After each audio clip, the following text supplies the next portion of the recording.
जी। अच्छे दिन आएंगे का वो जो नारा बिना ये सोचे कि अच्छे दिन क्या होंगे हम उनके साथ हो लिए। जी, ये जो कन्विक्शन है, ये जो समझ है, ये जो माहौल है, क्या ये तैयार कर पा रहे हैं हम?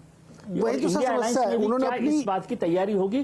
मैं एक छोटा सी बात पूछना चाहता हूं कि यदि नीरज जी मुझे बता दें, मैं कांग्रेस को वोट देने के लिए तैयार हूं, यदि नीरज जी कांग्रेस के नेता के तौर पर मुझे बताइए क्यों आपको वोट दें? सर मेरे को अधिकार नहीं कि मैं आपको बताऊं, मैं तो सवाल ही पूछ सकता हूं। मैंने तो उस यात्रा के दौरान स्वयं ये सुना था कि मुझे तो पूरा मोहब्बत मिली है, सब जगह प्यार मिला, कहीं कोई दिक्कत नहीं। तो फिर जोड़ो यात्रा किस बात की थी? खैर वो बहुत सारी चीज़ों में इनर कॉन्ट्रडिक्शन जो है वो समस्या पैदा करता है आपके लिए।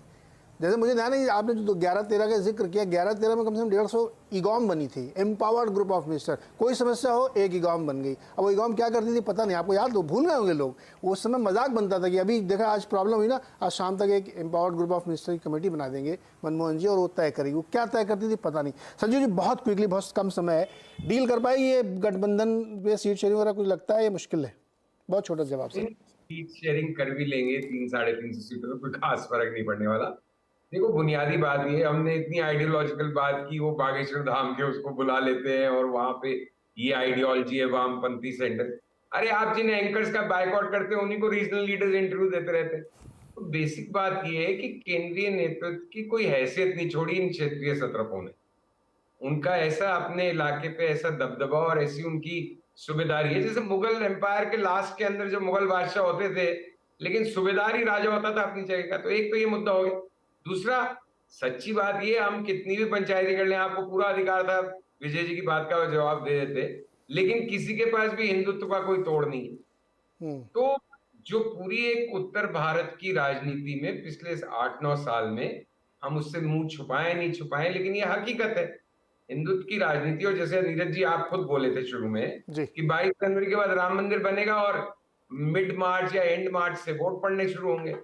तो आप देखिए कैसा माहौल हो रहा होगा देश का, खासकर पूरे उत्तर भारत में। तो उससे क्या फर्क पड़ता है? आप स्टालिन के बेटे को और उसके किसी को हर्षदा भी कर देते और धुतकार भी देते, तब भी कोई फर्क नहीं पड़ता। बात ये है कि आपके पास उसका कोई तोड़ है ही नहीं। उसके पास तोड़ ये है कि एक बार पूरी तरह से डूब जाओ सनम, कि मतलब अपनी जो भी विचारधारा है गलत से उसको लेके, लेकिन आप उसपे भी घूटा गाड़ के खड़े नहीं हो सकते। तो ओके सर एकदम समय, संजय सर एकदम समय समाप्त हो रहा है। कहना चाह रहा था उस पे जी, बीएसपी वगैरह से क्या टाई अप करते हैं, वो तो बीजेपी के साथ ही हैं आप जो। और यहाँ पे जैसे राजस्थान में हनुमान बेनीवाल आपका मोहरा था अशोक गहलोत का, और टाई अप करने की जरूरत ही नहीं थी। वो तो हरीश चौधरी को हराने में लगे हुए थे, कहीं किसी को हराने में लगे हुए थे। तो ये सब भी ना, ये कागजी इक्वेशंस अलग हैं, जमीन की इक्वेशंस अलग है। आप कौन सी जी संजीव सर समय एकदम समाप्त हो गया मेरा। मैंने तो ये भी चर्चाओं के दौरान सुना है, और ये सब रिकॉर्डेड, मैं अपने मन से कुछ नहीं बोल रहा हूँ, कि छत्तीसगढ़ और मध्य प्रदेश में तो वहाँ की सरकारों ने ही हराने के लिए स्पॉन्सर किया है। ये कोई भी सुन सकता है, अभी जाके गूगल कर ले। तो मतलब बहुत गजब विचित्र टाइप की चीज़ें हैं। समय सर एकदम समाप्त हो गया, माफ़ी चाहूँगी संजय जी, सज्जन जी। अभी तो चूंकि 19 को बैठक होगी, तुम लोग एक बार फिर से बैठेंगे कि इंडिया गठबंधन की उस बैठक में हुआ क्या, कुछ बातचीत आगे बढ़ी कि नहीं बढ़ी। लेकिन समस्या विकराल है, विकट है, और मुंह छिपाने से कुछ नहीं होगा। आपको खुल के आके सामने एक पोजीशन लेनी पड़ेगी।